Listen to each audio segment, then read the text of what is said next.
Welcome back, Crammers, to question 12. Simplify 64 times p to the power 9 times q to the power 12 whole to the power of 2 over 3. Now, when fractions are your indices, we can rewrite them as its root to its power. What does that mean? So, here we have 64. 64 is to the power of 1. And any power inside the bracket is multiplied with the power outside the bracket. So 1 times 2 over 3 is simply 2 over 3. We can find its cube root first and then square it. So the cube root of 64 is 4. Then we square that and we find 16. Moving on, p to the power of 9. So 9 times 2 over 3. You can write that. 9 times 2 over 3.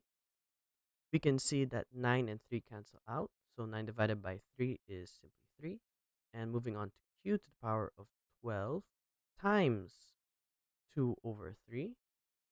The 3's cancel out yet again, and 12 divided by 3 is 4. So our final answer should be 16.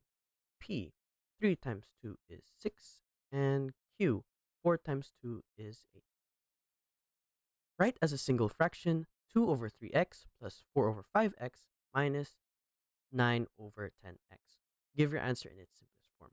We can see that the denominators are not equal to each other. Therefore, we can't go ahead and do 2 plus 4 minus 9. We have to find the LCM. So 3 times 5 times 10 is equal to 30. So we write here 30x. 30x divided by 3x is 10. So 10 times 2 is 20. 30x divided by 5 is 6. So 6 times 4 is 24. 30x divided by 10x is 3. So 3 times 9 is simply 27. We can put this into calculator to find our final answer.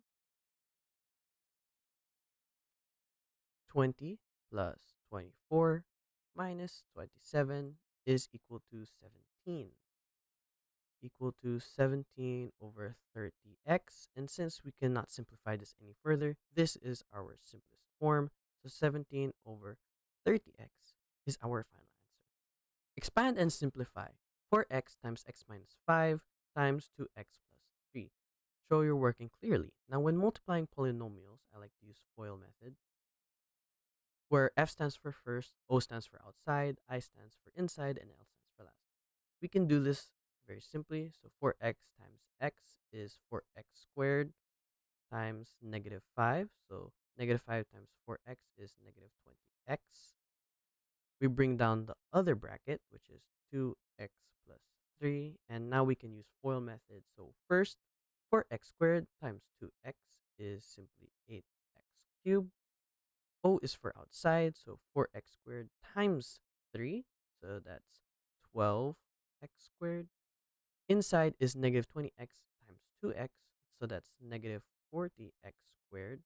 And negative 20x times 3 is simply negative 60x. But this is not the simplified form. We have to combine all the like terms. So 8x cubed plus negative 40 plus 12 is negative 28x squared minus 60x. And that is our final answer as 8x cubed minus 28x squared minus 60x. Thanks for watching. Cram, then scram.